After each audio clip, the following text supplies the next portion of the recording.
안녕하세요. 오늘은 보험업계에서 생성형 AI를 진짜 어떻게 쓰고 있는지 한번 제대로 파헤쳐 보려고 합니다. 뜬구름 잡는 얘기 말고요. 진짜 현장에서 통하는 사례들, 그리고 어떻게 하면 책임감 있게 쓸 수 있는지 그런 전략들까지 깊숙이 들여다 볼게요.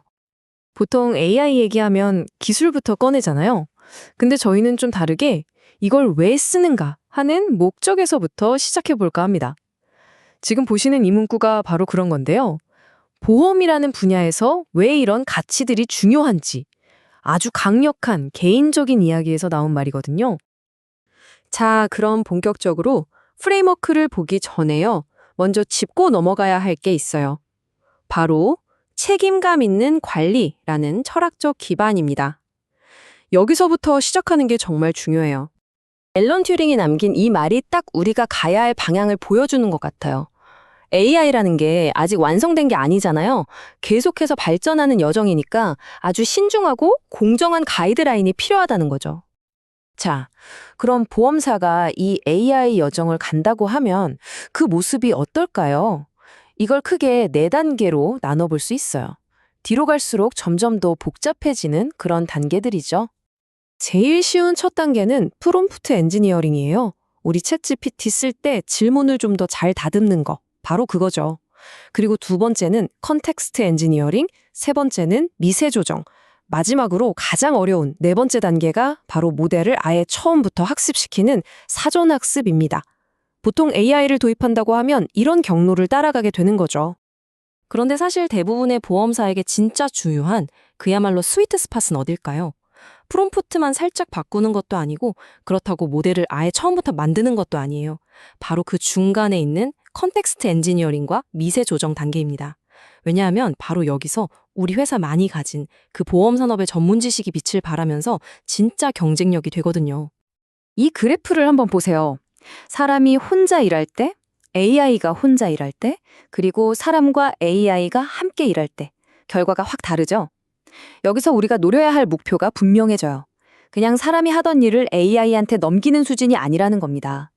인간의 그 섬세한 판단력하고 AI의 엄청난 속도를 합쳐서 아예 전에는 없던 새로운 능력을 만들어내는 거. 이게 진짜 시너지죠. 좋습니다. 그럼 이론은 이쯤 하고 이게 실제 현장에서는 어떻게 돌아가는지 구체적인 사례 두 가지를 보면서 한번 얘기해 볼게요.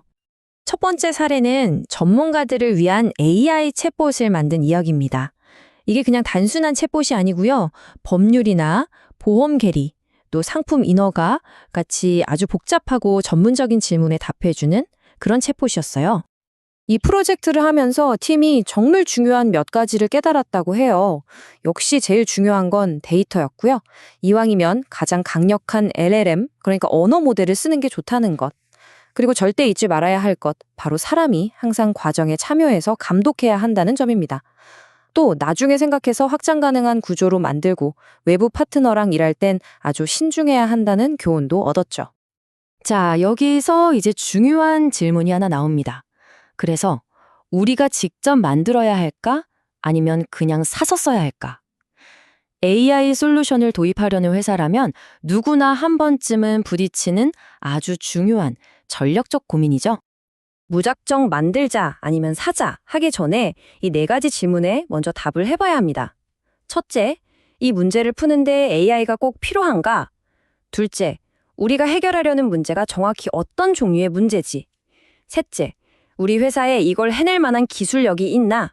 마지막으로 어떻게 해야 가치는 최대로 끌어올리고 위험은 줄일 수 있을까?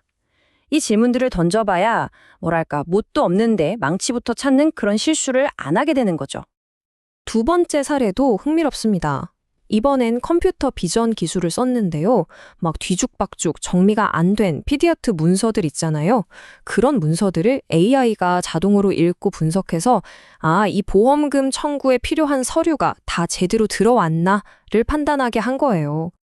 여기서 두 가지 방법을 테스트해봤어요. 하나는 이미 다 만들어진 범용 모델을 그냥 가져다 쓰는 거고, 다른 하나는 좀 더 작고 전문화된 모델을 우리 데이터에 맞게 미세 조정해서 쓰는 거였죠. 결과는 어땠을까요? 역시나 비용과 통제력 사이에 명확한 트레이드오프가 있었습니다. 돈을 아끼면 정확도가 좀 떨어지고 돈과 시간을 들이면 우리가 원하는 대로 더 정교하게 만들 수 있는 거죠. 자, 이렇게 AI라는 강력한 도구를 어떻게 활용할지 봤는데요. 근데 도구가 아무리 좋아도 이걸 믿고 쓸 수 없다면 아무 소용 없겠죠. 어떻게 하면 이 AI 시스템을 신뢰할 수 있고 효과적이면서 또 법적인 문제도 없게 만들 수 있을까요? 신뢰할 수 있는 AI를 만들려면 기본적으로 이 5가지 원칙을 지켜야 합니다. 첫째, 공정하고 윤리적이어야 하고요. 둘째, 문제가 생겼을 때 누가 책임질지 명확해야 합니다. 셋째, 투명해야 하고요. 넷째, 안전하고 보안에 강하고 견고해야 합니다. 마지막으로 당연히 기존법을 잘 지켜야겠죠. 이런 원칙들을 실제로 구현하려면 개발 과정의 처음부터, 그러니까 첫날부터 딱 세워둬야 하는 3가지 핵심 기둥이 있습니다. 그 첫 번째 기둥은 바로 평가입니다. 근데 여기서 말하는 평가는 프로젝트 다 끝나고 마지막에 잘 됐나 하고 도장 찍는 그런 게 아니에요. 프로젝트 시작할 때도 평가, 중간에도 평가, 배포할 때도 평가, 이렇게 프로젝트 전 과정에 걸쳐서 계속해서 이루어져야 하는 끊임없는 과정이라는 거죠. 그리고 나머지 2기둥은요. 두 번째는 설계 기반 프라이버시. 개인정보 보호를 나중에 땜질하듯이 하는 게 아니라 아예 시스템을 설계할 때부터 핵심 요소로 넣어야 한다는 뜻입니다. 그리고 3번째 기둥은 인간 참여 책임성인데요. 결국 최종적인 책임은 기계가 아니라 사람이 져야 한다는 겁니다. 네, 바로 이겁니다. 이게 정말 중요한 핵심이에요. AI가 아무리 강력하고 똑똑해져도 그 기술이 사람이나 우리 회사가 져야 할 책임의 무게를 덜어주는 건 절대 아니라는 사실, 이걸 꼭 기억해야 합니다. AI 시스템의 위험 수준은 크게 2가지로 나눠볼 수 있어요. 하나는 그냥 내부 업무를 도와주는 상대적으로 저위험 시스템이고요. 다른 하나는 고객에게 직접적인 영향을 주거나 아주 중요한 결정을 내리는 고위험 시스템입니다.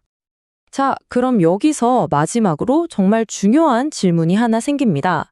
그럼 비교적 안전해 보이는 이런 저위험 AI를 쓸 때 가장 좋은 방법, 그러니까 모범 사례는 뭘까요? 답은 의외로 간단합니다. 고위험 시스템에 적용해야 하는 그 엄격한 의무사항들 있죠? 바로 그걸 저위험 시스템을 위한 모범 사례로 삼아야 한다는 겁니다. 다시 말해서 AI가 아무리 간단해 보여도 처음부터 가장 높은 기준을 적용하는 게 결국 가장 안전하고 좋은 길이라는 거죠.